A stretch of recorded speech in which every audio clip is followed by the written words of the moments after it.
Доброе утро, дорогие наши телезрители. Просыпаемся, открываем глаза. Если еще в кровати лежите, то вставайте скорее, там на кухню, завтрак собирать, кофе, чай заваривать, умываться и прочие вещи. Потому что на календаре уже вот наступило несколько часов назад 23 апреля, день недели вторник, утро начинается, новый день начинается. И это утро Якутии в очередной раз, в будний день мы с вами день начинаем вместе. Дарья Анкехова, Павел Танин. Да, Паша, действительно, сегодня очередное такое бодрое, доброе утро от телеканала «Якутия-24». Ну и, конечно, как всегда, полезная информация, советы, интереснейшие гости, актуальные темы для обсуждения и многое-многое другое. Поэтому оставайтесь с нами. Ну а самое главное, если вы хотите быть в курсе последних событий, вы всегда можете обратиться к нашему телеграм-каналу, который вы видите прямо сейчас на экране. Отсканируйте QR-код, подпишитесь на наш контент и, собственно, все последние новости, а также выпуски наших эфиров всегда найдете в нашем телеграм-канале. Будьте вместе с нами. Ну и что будем делать в ближайшие 50 с небольшим минут? Ну, конечно же, по традиции мы будем делать и утреннюю зарядку, заряжаться, да, энергией из себя, вот, чтобы день был такой, тык-тык-тык, весь на энергии. Поговорим про пожарную безопасность, помимо этого будем немножко саморазвитием заниматься, поговорим про книги, о том, как те или иные слова говорить правильно и многое другое. Но по традиции, как всегда, конечно же, начнем с рассказов о погоде. В центральных районах температура воздуха на 6 часов утра была на отметке -1 градус. В заречной группе 2-5 градусов выше 0. В южных – 0. В Вилюйской группе до -6, в Нижнеленских – +1. На западе – -4. В Колымо-Нигирской группе улусов 1-19 градусов мороза, в Янских до -9. На северо-западе +1. В Якутске температура воздуха на 6 часов утра была на отметке +4 градуса. Атмосферное давление 746 миллиметров ртутного столба. Ветер северо-восточный 1 метр в секунду. Сегодня днем небольшие осадки. Ветер юго-восточный 3,8 метров в секунду. Температура воздуха ожидается до +10 градусов. +10, Паша. Уже хорошо. Уже +10 получается. +10 это как +9, но на 1 градус повыше. Все верно. Ну что, давай передадим слово нашим коллегам и узнаем о последних новостях на территории нашей республики и за ее пределами.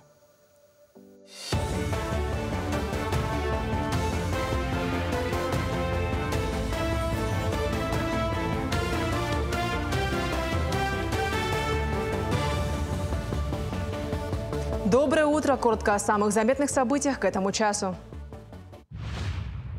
Россия стала главным поставщиком алюминия в Южную Корею впервые за 10 лет. В марте Южная Корея закупила более 39 тысяч тонн российского алюминия почти на $100 миллионов. Это выше показателя месяца ранее на 45% в физическом и денежном выражении. Мартовские поставки российского алюминия в Южную Корею по объему стали максимальными с июня 2012 года. На второе место по экспорту алюминия в Южную Корею в прошлом месяце опустилась Австралия. Тройку главных поставщиков замыкает Индия. Россияне стали в 2 раза чаще интересоваться риском подтопления приобретаемых земельных участков, дач и домов. Согласно исследованиям, помимо рисков подтопления в топе того, что интересует россиян при покупке загородной недвижимости, это бесперебойность подачи электроэнергии, размеры членских и иных взносов, уборка снега в зимний период, возможность подключения к газопроводу, наличие детского сада, школы, больницы и транспортная доступность. 45 тысяч школьников в Якутии проведут лето с пользой. С начала июня откроется 540 дневных стационарных лагерей и палаточных площадок. Места отдыха будут работать по разным направлениям. Детей будут обучать петь, танцевать, повышать свои творческие способности, физические данные, создавать проекты применения IT-технологий. Кроме этого, на базе школ откроются трудовые лагеря. Около 1000 детей, участников СВО, по бесплатной путевке отправятся в оздоровительные лагеря Краснодарского края и республики. Также по программе «Дети Арктики» 179 школьников Севера поедут в центральные лагеря. Кроме этого, подписаны соглашения с федеральными центрами на 459 путевок во всероссийские детские центры «Артек», «Смена», «Океан» и «Орленок». Туда поедут школьники с достижениями в области искусства, творчества, спорта, детского движения, а также победители олимпиад и НПК. Особое внимание красной линии проходят дети участников специальной военной операции. На сегодня более 3000 заявлений мы получили от родителей и законных представителей такой категории детей. Около 1000 детей, они обязательно отдохнут на побережье Черного моря, Японского морей, в Краснодарском и в Приморских краях. Но остальные дети будут отдыхать в муниципальных лагерях разных типов, и около 700 детей будут отдыхать в государственных лагерях.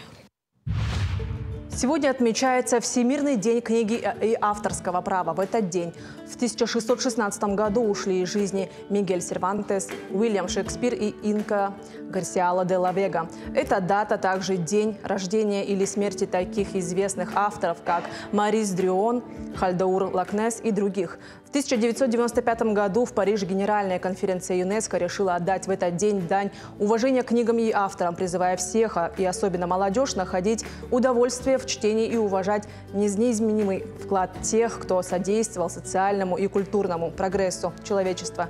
Тогда и был учрежден Всемирный день книги, авторского права и премия ЮНЕСКО. В настоящее время День книги отмечают в более чем 100 странах.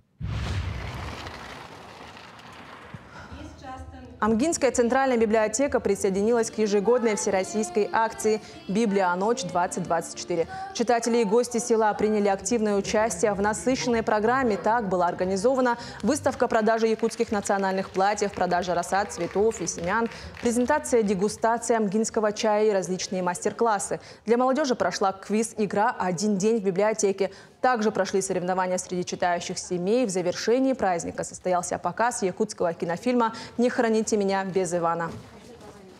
Приучение к чтению, привлечение читателей, и чтобы чтение было настоящим культом среди наших жителей, чтобы они по своим интересам здесь бы позанимались во множестве мастер-классов, которые проводят умельцы нашего улуса. И это призвано тем, чтобы каждый пришел, протоптал тропинку в библиотеку, да, чтобы они ежедневно к нам приходили, еженедельно, ежемесячно, да, и чтобы они постепенно превратились в наших постоянных читателей. Ну, чуть позже поговорим о таком замечательном явлении, как искусство. В нашей жизни оно важно, но сейчас хочется сказать о чем. Да? Искусство и спорт, казалось бы, вещи абсолютно разные, но порой они пересекаются. Примером может послужить, например, художественная гимнастика. Спорт, причем олимпийский вид, но немаловажную роль в нем играет творческий подход. Его же можно применить, творческий подход имеется в виду, и при выполнении утренних упражнений, добавляя к своим движениям больше изящества и грациозности. Это, к слову, может создать дополнительную нагрузку, а значит, зарядка пройдет максимально эффективно, и прилив сил и энергии на весь день вам обеспечен. Ну вот, Паша, я не знаю, добавлять грациозность или изящество вот прям с самого утра нужно ли в свою обыденную жизнь, но как минимум сделать пару упражнений с нашим фитнес-тренером можно, почему бы нет, совместить приятное с полезным. Всем доброе утро, и мы с вами продолжаем серию функциональных тренировок дома без какого-либо оборудования. Начнем с вами с первого упражнения. У нас с вами будут выпрыгивания. Исходное положение. Ноги на ширине плеч. Мы будем выпрыгивать в динамичный присед. Сели, прыжок. Сели, прыжок. Здесь мы работаем 30 секунд. Ягодицу отводим назад. Живот уводим глубоко между бедер. Плечевой пояс раскрыт, макушка тянется вверх. Следим за дыханием. Темп средний, выше среднего. Далее мы с вами переходим на динамичные ланчи. Опорная нога у нас будет в мягком положении. Сзади стоящая нога уходит назад на носок и возвращается вверх, подкручивая бедро к животу. Хорошо отводим ягодицу назад. Живот уводим в нижней точке на бедро. Вес тела на опорную ногу уходит на пяточку. Тем самым мы больше прорабатываем бедро. На каждый подъем выдох. 30 секунд на одну ногу, 30 секунд на другую. Далее мы переходим с вами на отжимания в узкой постановке рук, уводя локти назад. Отстраиваем корпус, как в положении планка. Колени вместе, можно сделать замочек в стопе. Большие пальцы вместе соединены. Кисть под грудь. Мы будем уводить локти назад и уходить в нижнюю точку. Выдох верхней точки.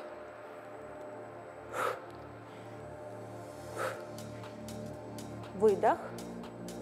Выдох. Работаем здесь от 15 до 30 секунд. По мере укрепления мышц вы можете увеличивать свое время. Главная задача – уводить локти назад. Амплитуда выхода вниз может быть у всех разная. И завершает данный сет упражнение на мышцы брюшного пресса. Сегодня мы будем прорабатывать боковые мышцы. Выходим в положение планка. Кисть под плечо отстраиваем.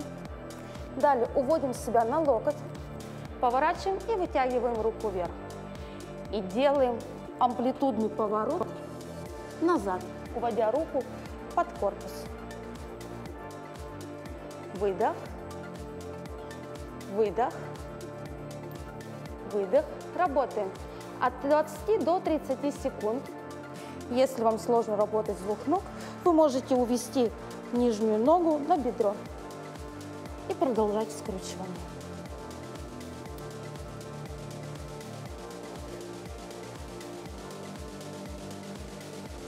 Данный сет мы повторяем 4 подхода. И между подходами делаем перерыв от минуты до полутора. Всем хорошего дня! Ну а для поддержания себя в физической форме, помимо зарядки, можно, конечно же, еще посвящать вечер занятиям в фитнес-зале. И сразу же почему-то в голове всплывает интернет-мем, что учитель физкультуры и учитель английского смеются, глядя, как я плачу деньги за занятия английским и физкультурой. Кстати, если вот школьную базу иностранного языка вы успешно пропустили и хотите наверстать упущенное, то, думаю, сегодня самый лучший день для того, чтобы начать. Ну, логично будет задать вопрос, почему? А потому что сегодня отмечается Международный день английского языка. Учитывая, что язык тоже носит статус международного, лишним его знания, конечно же, не будет. А вот о других датах сегодняшнего дня узнаем далее.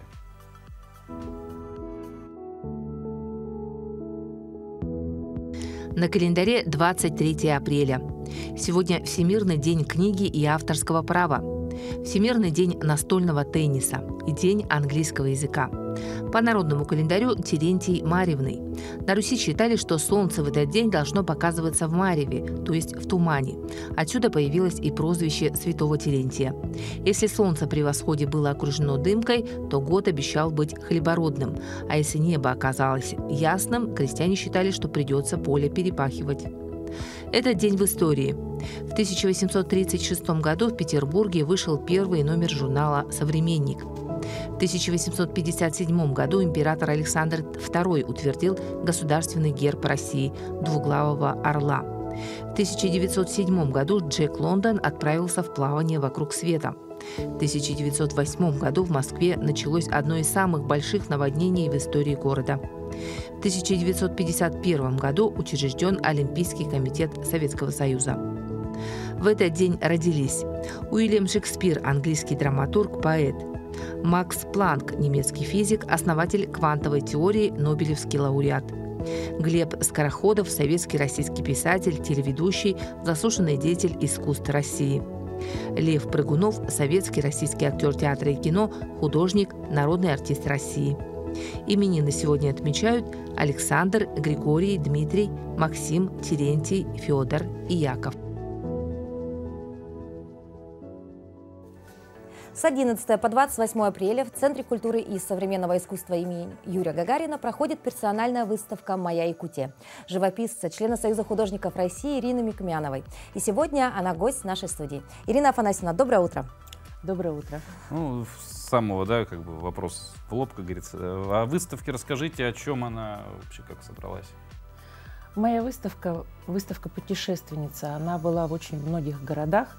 в Польше, потом в Калининграде, во Владивостоке, в Благовещенске, в Москве, в Петербурге. И вот, наконец, она в Якутске. Часть работ мы уже видели на моей персональной выставке, но здесь можно посмотреть ее полностью. Угу. Сколько работ будет представлено? Там, кроме вот этой выставки путешественницы, представлены еще мои этюды, и там около 80 работ. Вообще работы очень интересные, я сама их не видела уже около 30 лет, да, поэтому очень интересно было. То есть такое случается, да, что выставка путешествует без ее создателя, или они просто хранились где-то в таком сокровенном месте? В пандемию они хранились в библиотеке имени Грибоедова, это на Садовой. На Невском была тоже выставка, Невский 20.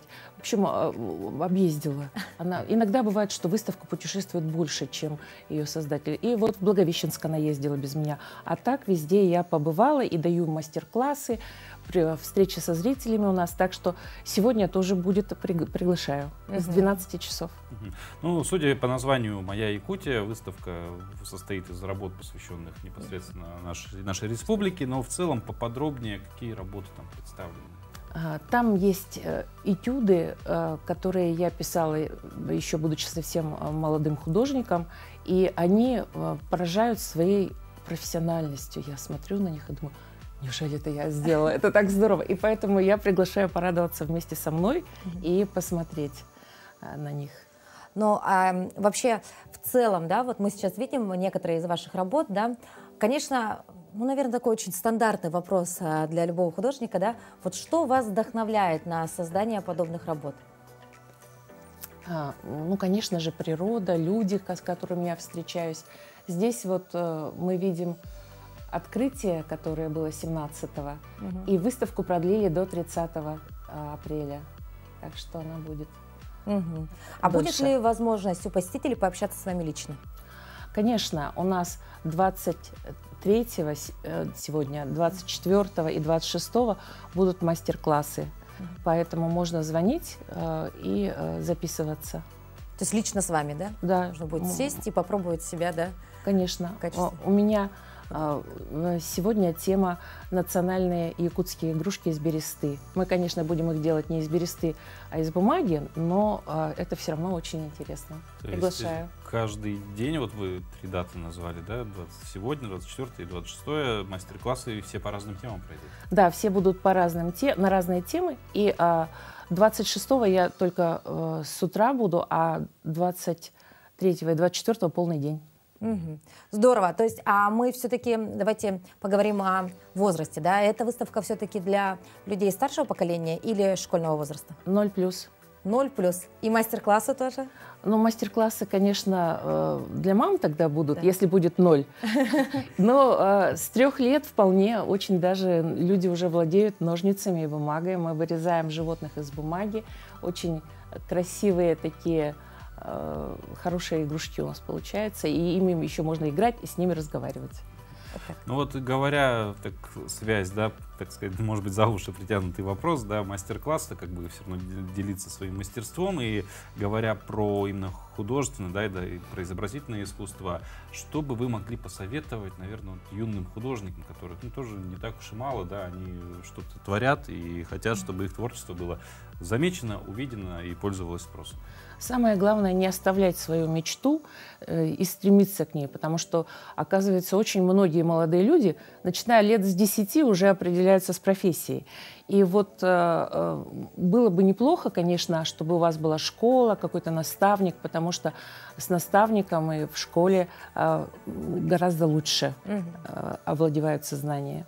Но вот сегодня вы также преподаете, да, работаете с молодым поколением, да.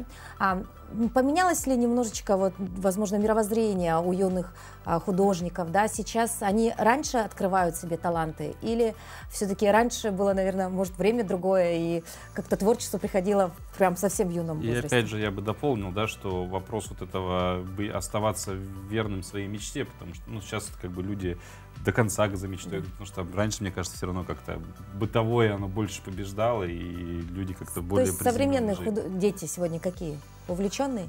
Я думаю, такие же, как мы, но, конечно, есть какие-то особенности, ведь широкополосный интернет широко вошел в нашу жизнь, и поэтому они могут пользоваться вот этими благами, и они очень здорово владеют техникой, некоторые мультипликацию прямо на телефоне делают, и это очень здорово. Владеют планшетом, там, рисовальными всякими гаджетами, это очень интересно. Возможностей у них возможностей больше, но такая вот способность идти к цели, это, конечно, природная. То есть с этим рождаются? Я думаю, да. Независимо от времени. Да. Ирина Афанасьевна, спасибо большое, что посетили наш эфир. Давайте еще раз напомним, что с 11 по 28 апреля... 30-го. А, с 30-го? Нет, до 30-го. До 30-го. До 30-го. С 11 до 30 апреля в Центре культуры и современного искусства имени Юрия Гагарина. Обязательно посетите, пожалуйста, выставку, да. Очень интересно, моя Якутия, конечно, очень много уникальных работ, да, и, как уже сказали, изюминка этой выставки — это то, что она пропутешествовала. Так много городов и стран посетила, поэтому сегодня якутский зритель может также восхититься работами нашего уникального художника. И не забываем про мастер-классы, в том числе сегодня, 24 и 26 числа. По разным направлениям, темам. Спасибо. Спасибо.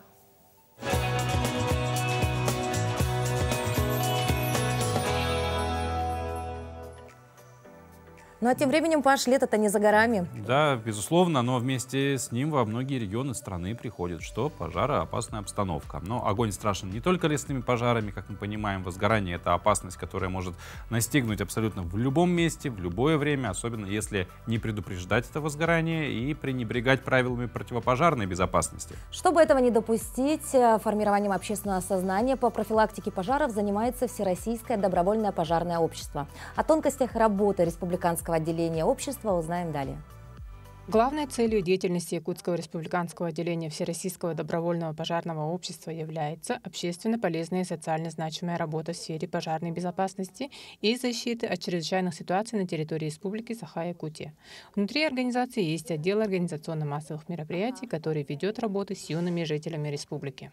Отдел организационно-массовых мероприятий работает с детьми и молодежью в рамках уставной деятельности Всероссийского добровольного пожарного общества. Туда входят различные конкурсы, соревнования, мероприятия. Ежегодно нами проводится более 100 мероприятий. Также принимаем участие в различных мероприятиях. По конкурсам также мы проводим республиканского уровня, да, принимаем участие на дальневосточных мероприятиях. Ну и среди этих участников есть финалисты всероссийского уровня. 4 апреля состоялись республиканские соревнования по пожарно-спасательному спорту среди детско-юношеских команд, посвященных Дню пожарной охраны России. В участие приняли спортсмены из общеобразовательных учреждений республики. Школьники соревновались по 2 дисциплинам: в преодолении 100-метровой полосы с препятствиями и подъеме по штурмовой лестнице в окно учебной башни.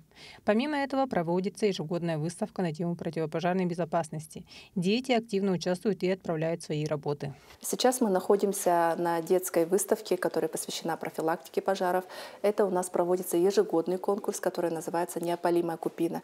Здесь мы собрали все работы, которые поступают со всей республики, и также из этого конкурса отправляется на всероссийский конкурс. Если так смотреть, то здесь собраны материалы, книги, литература, творческие работы детей, которые также напоминают о том, чтобы люди соблюдали меры пожарной безопасности. Через творчество, через рисунки детей, да, мы понимаем то, что эта тема очень важна, и нужно каждому напомнить о том, что такое бедствие, как пожар, могут произойти ежегодно, каждый день. Таким образом, надо с малых лет объяснять детям, как предотвратить пожар. Основной в профилактике пожаров является ознакомление населения с правилами пожарной безопасности. Добиться того, чтобы население эти правила соблюдали. Мы осуществляем профилактику в жилом секторе непосредственно с населением. В форме бесед, в форме инструктажей осматриваем наличие первичных средств пожаротушения. осматриваем жилище на предмет пожарной безопасности, а именно бытовые приборы, электрическую проводку, все, что в доме может повлечь за собой пожар. Постоянно рассказываем родителям об неоставлении малолетних детей без присмотра, во избежание гибели детей на пожарах. Распространяем памятки, где прописаны телефоны служб спасения. Такие памятки очень удобно читать, изучать в кругу семьи с детьми. К сожалению, пожаров не избежать. Об этом нам сообщает статистика МЧС. На 17 апреля 2024 года на территории города Якутска и его округов зарегистрирован 161 пожар, а ППГ 171. При пожарах погибло 6 человек, травмирован 1 человек. Наиболее распространенными причинами данных пожаров являются неправильная эксплуатация электроустановок, печного и газового оборудования, детская шалость, а также неосторожное обращение с огнем. Также напоминаю, что за нарушение требований пожарной безопасности предусмотрена административная ответственность по части 1 статьи 20.4 КоАП РФ. Чтобы не было трагедий, лучше устанавливать противопожарные извещатели. На сегодняшний день автономный дымовой пожарный извещатель является одним из наиболее эффективных средств по предупреждению гибели людей от пожаров. Улавливая малейшие концентрации дыма, он способен громким звуком известить о начинающемся пожаре и спасти жизни людей. Громкость и частота звука у извещателя такова, что он способен разбудить даже крепко спящего человека. В целях профилактики пожарной безопасности призываем всех граждан установить у себя дома автономный дымовой пожарный извещатель. Так, в борьбе против пожаров нужны все меры, начиная от бесед и памяток до установления специальных устройств. Только в комплексе мы сможем противостоять этой стихии. Аэлита Стручкова, Аэлита Махно, Якутск.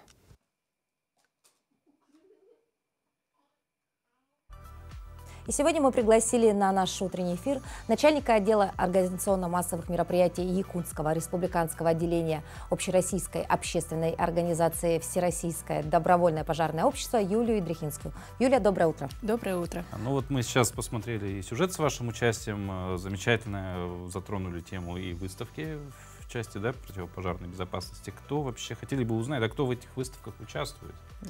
Ну, работы поступают со всей уголков нашей республики. Это детские сады, это школьники, это школы-интернаты.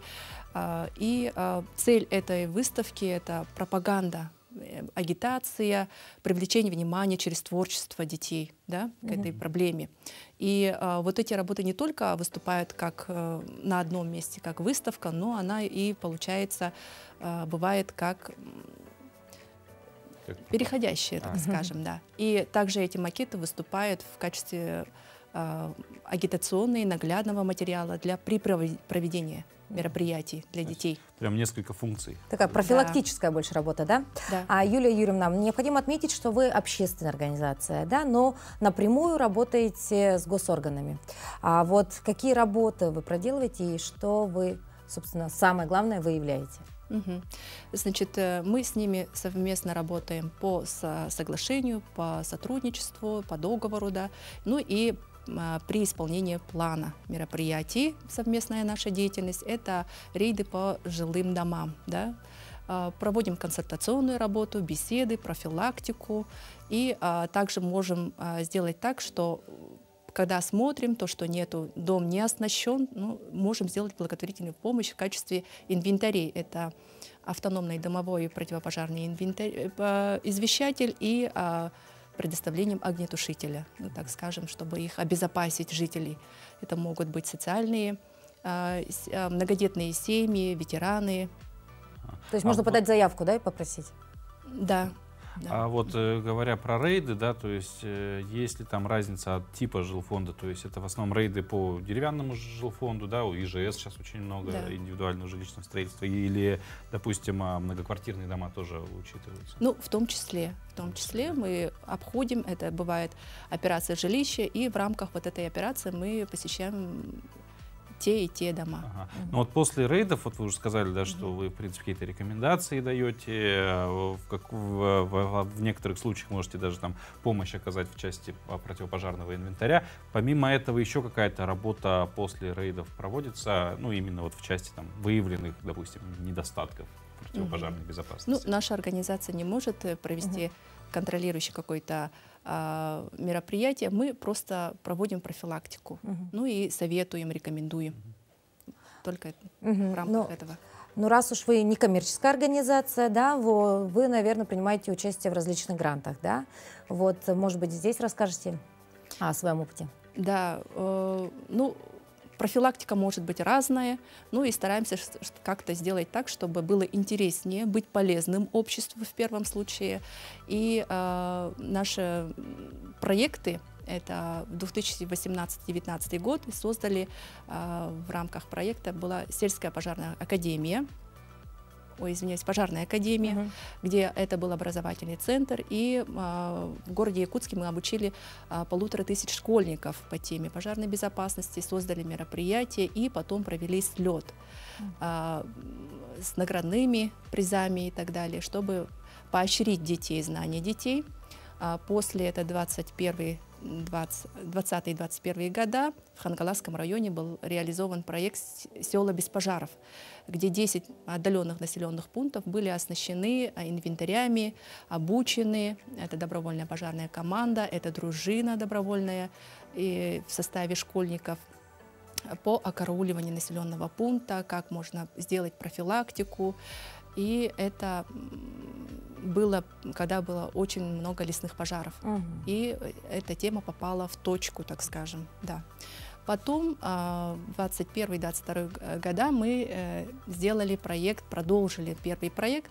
Это была сельская пожарная академия по популяризации и развитию пожарно-спасательного спорта. И так совпало то, что это был юбилейный год этого спорта, 85 лет исполнилось. И также школьники оснастили этими инвентарями, и результатом этого проекта стало то, что дети на дальневосточных соревнованиях получают призовые наградные места, ну и входят в тройку лидеров по Дальнему Востоку. Это очень хороший показательный результат. Юлия Юрьевна, спасибо большое за полезную информацию. Мы надеемся, еще на самом деле Паша. Вопрос, да, вот вы рассказали о проектах, а какие-то, может быть, в планах уже вот грядущие еще какие-то проекты, ну, планируете во всяком случае? Обязательно, конечно, но мы сейчас ищем тему, но тема, конечно, у нас узкоспециализированная, но все равно в рамках мы все равно будем принимать участие. Я думаю, эта работа действительно направлена все-таки на подрастающее поколение. Я думаю, конечно, это огромная такая профилактическая роль, да, и я надеюсь, что, конечно, пожаров будет меньше, ну и, собственно, самое главное, чтобы мы знали, как себя грамотно вести, как правильно себя вести, ну и, собственно, как предупредить такие чрезвычайные ситуации. Да, ну я бы не сказал, что на самом деле только на детей направлена такая работа, потому что и взрослым, мне кажется, тоже полезно. Вот сейчас тю-тю-тю, что случилось, знаешь, что делать? Знаю. Знаешь? Да. Ну ладно тогда. Спасибо большое. Мы желаем вам хорошего, продуктивного рабочего дня. Благодарю. Ну а тем временем мы переносимся в Хандыгу. Там ветераны и участники Центра общения старшего поколения «Надежда» за полгода сплели и отправили 9 мешков маскировочных сетей, а также собрали и отправили несколько партий гуманитарной помощи участникам СВО. Это были такие вещи, как медикаменты и теплые вещи. Давайте узнаем об этом подробнее. Сбор гуманитарной помощи – это самое малое, что мы можем сделать, чтобы помочь нашим землякам, участвующим в СВО, говорят ветераны. Под руководством председателя Тампонского совета ветеранов Галины Готовцевой они 5 раз в неделю собираются в Центре общения старшего поколения «Надежда», чтобы плести маскировочные сети. Необходимые материалы часто приобретают на собственные средства. Многие ветераны, несмотря на скромную пенсию, на нужды специальной военной операции отдают до 10-15 тысяч рублей. Я, когда в субботу-воскресенье приходит и не надо сюда идти, я не знаю, куда себя деть. Чем бы я ни занималась, стирка, готовка, время 1:30, я знаю, что мне нужно все бросить, и я пошла. И все. Как на работу, я не могу не пойти. Единственное, что меня может остановить, это болячка. Поэтому это не труд, это не обязанность, это ничего. Это просто желание быть полезным. 84-летняя Любовь Минакова всего 5 лет, как ушла с работы в поликлинике. Она не привыкла сидеть сложа руки, и сегодня, после плетения сетей, дома будет вязать носки. Любовь Тихоновна уже 18 пар передала военнослужащим СВО. Ходим мы каждый день, с понедельника по пятницу, с 2 часов до 4. С желанием, конечно. У нас все ходят с желанием, потому что у нас это как работа, чтобы помочь нашим сыновьям, внукам, которые воюют за нашу Россию. На среднюю маскировочную сеть размером 6х2 уходит 1 месяц работы. Самые большие сети сплетены размерами 5х6 и 14х2. Сейчас, когда проводится спецоперация, Центр общения «Надежда» поселка Хандыга стал точкой объединения многих людей серебряного возраста. Мария Винокурова, Хандыга, Тампонский район.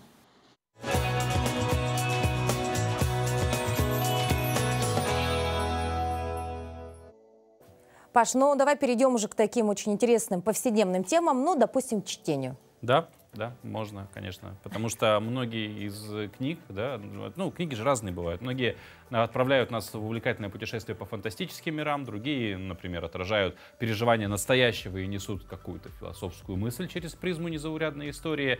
Вариаций литературы огромное множество, на любой вкус. Но есть отдельный, скажем так, жанр — это книги, из которых можно почерпнуть тонкости и секреты профессионального мастерства. Да? Такое же тоже бывает.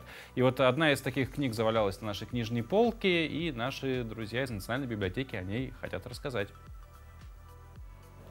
Доброе утро, дорогие друзья! Сегодня мы с вами обсудим потрясающую книгу Максима Батырева «45 татуировок менеджера. Правила российского руководителя». Хоть и книга была издана 10 лет тому назад, в мои руки она попала буквально позавчера. И я ее уже настоятельно рекомендую руководителям всех уровней.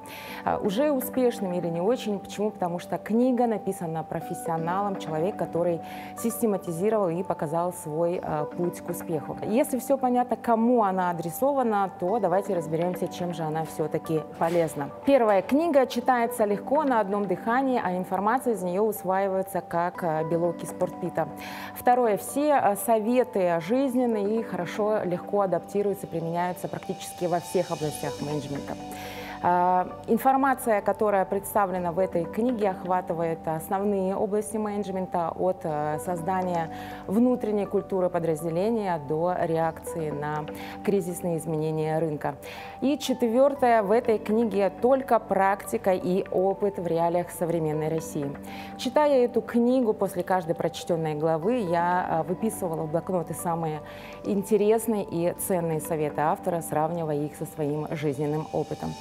Могу отметить, что с помощью этой книги я смогла обнаружить свои ошибки в работе и сделать соответствующие выводы. Кто-то эту книгу может отнести к развлекательному жанру, где автор травит байки рядового менеджера, много занимается самолюбованием, но однозначно, прочитав эту книгу, он найдет в ней здравые зерна, которые сможет применить в своей работе.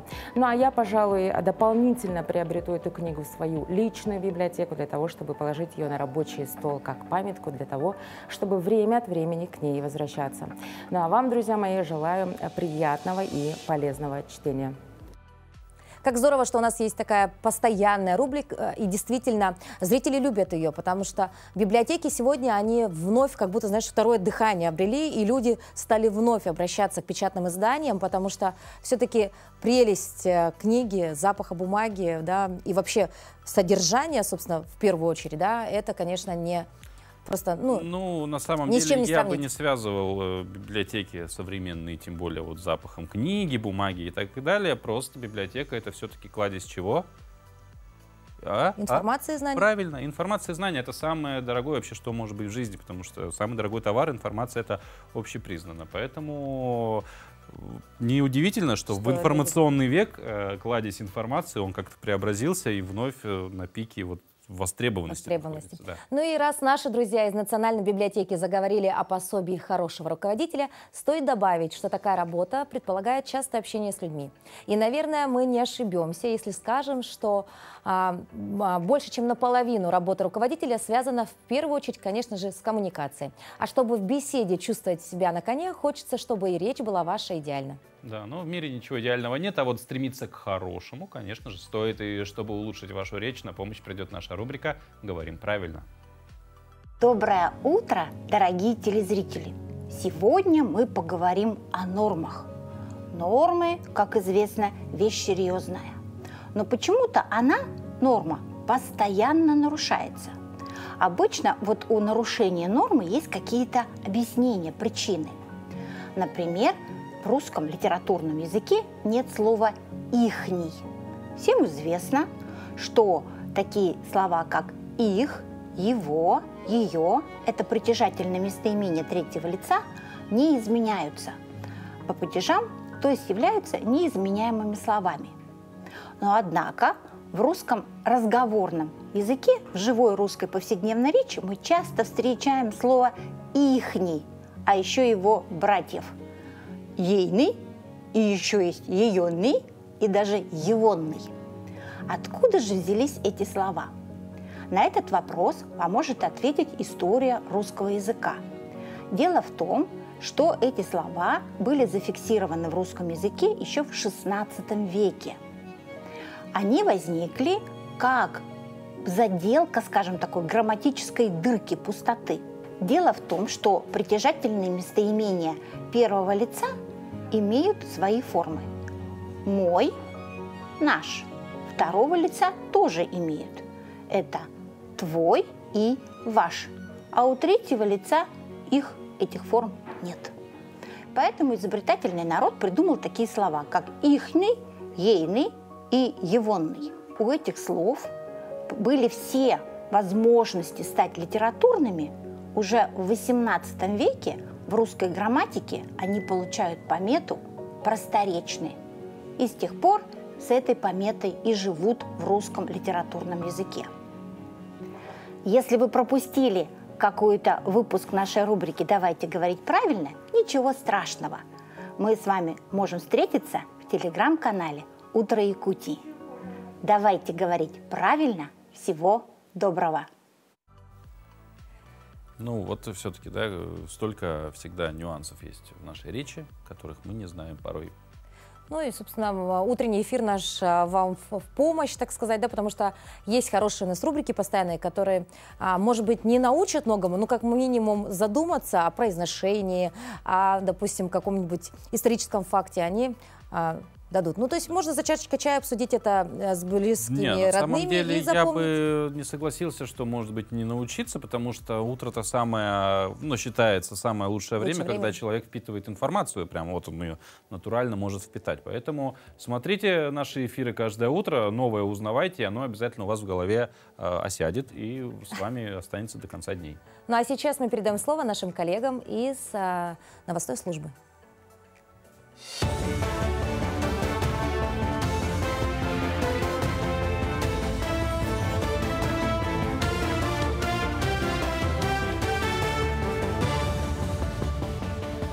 Мы продолжаем говорить о самых заметных событиях этого утра.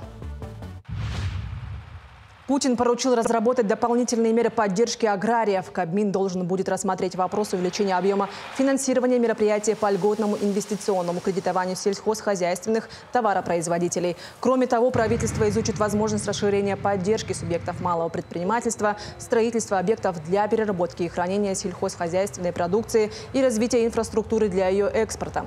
Глава государства поручил Кабмину и Центробанку сделать кредиты для аграриев более доступными, прежде всего в новых регионах. Согласно документу, правительство также должно обеспечить товаропроизводителей бензином и дизельным топливом, в том числе в целях проведения сезонных полевых работ. В МВД предложили ужесточить контроль за техосмотром транспортных средств. Речь идет о так называемых индикаторах риска, которые, в свою очередь, служат основанием для проведения внеплановой выездной проверки операторов техосмотра. В частности, она будет проводиться в случае, если эксперт на пункте техосмотра в течение 2 месяцев трижды внес в единую информационную систему технического осмотра фотографии, имеющие признаки редактирования. Целью индикаторов является выявление отклонений от параметров контроля, которые, в свою очередь, могут указывать на нарушения принятых при техосмотрах требованиях. Бригада якутских врачей продолжает свою работу в городе Докучаевске в Донецкой Народной Республике. Специалисты активно ведут амбулаторные приемы. На сегодня медицинскую помощь получили около 500 пациентов. Половина из них – это бойцы СВО. Всего проведено более 100 операций, перевязок и других манипуляций. Медицинская помощь участникам спецоперации активно ведется и в Якутии. В настоящий момент во всех лечебных организациях республики идет диспансеризация бойцов.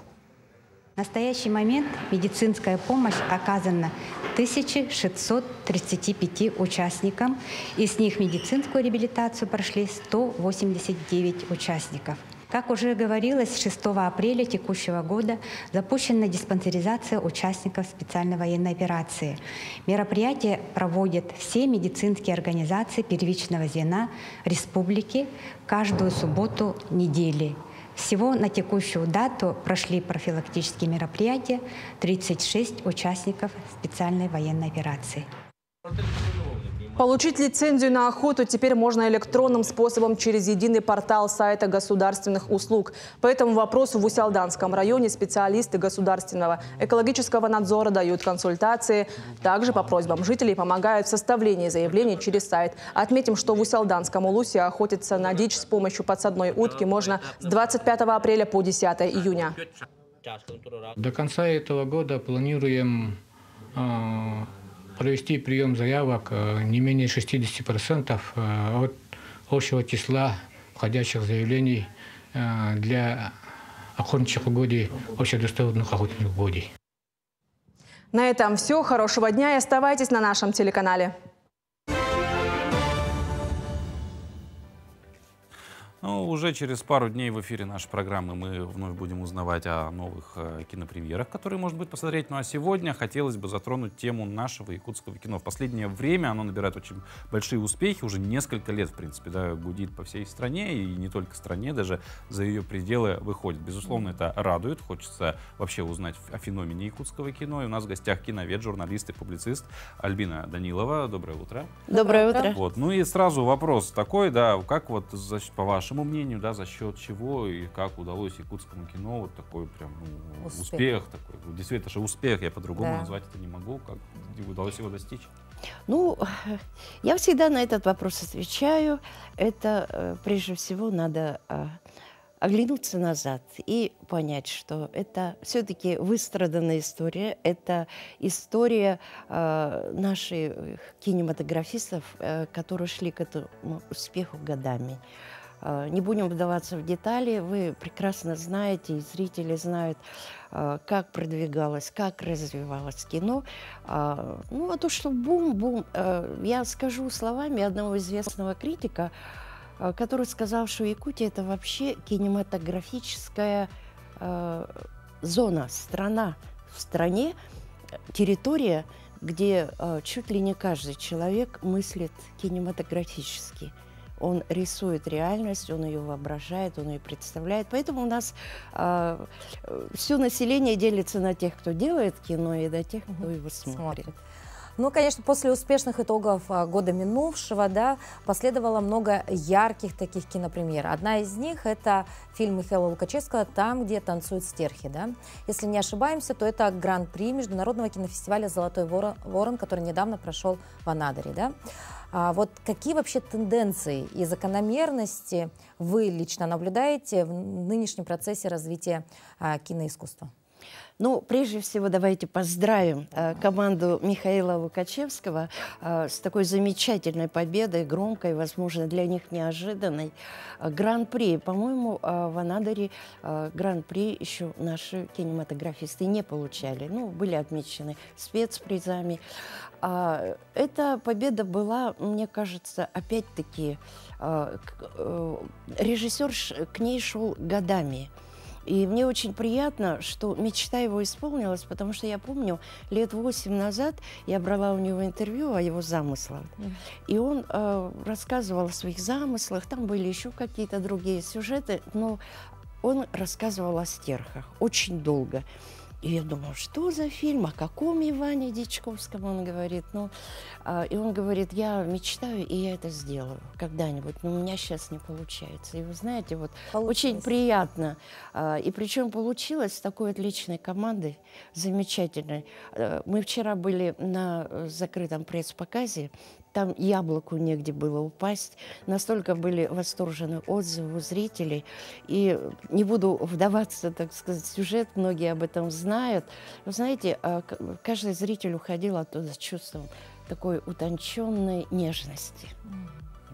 Ну а в целом, вот, да, вопрос по закономерностям, то есть все равно же, да, ну, даже в мировом кинематографе всегда вот наступает там эпоха вот такого жанра, эпоха такого. Сейчас мы в какую эпоху вошли или, может быть, уже уверенно в ней шагаем? Вы знаете, вот я наблюдала за процессом киноиндустрии нашей, ну, уже практически 20 лет, да, и были даже вот периоды вот взлета, потом были периоды стагнации. В последнее время я вот замечаю, идет освоение жанров, и причем не только освоение новых. Вот я посчитала, более 20 жанров наши кинематографисты освоили, совершенно разные. И причем, а сейчас идет тенденция оттачивания излюбленных жанров. Допустим, тот же хоррор. И вот последние вот яркие премьеры весны, они показали нам, что идет какой-то вот процесс гуманизации. На первом плане идет личность, идет преодоление каких-то трудностей. Герой находится в тяжелой драматической ситуации. Ну, это вы можете... Это Карина, это «Схватка», это «Тимирь», и это вот там, где танцуют стерхи. Ну да, вот мы сейчас видим кадры из фильма «Карина». Действительно, это просто один из самых, наверное, ярких, да, примеров того, когда вот якутский кинематограф, конечно, просто так выстрелил, я бы сказала, да, вот с такой потрясающей картиной. Уже сегодня очень много отзывов, да. Вот на ваш взгляд, в чем изюминка этой киноленты, да, вот почему именно она так выстрелила?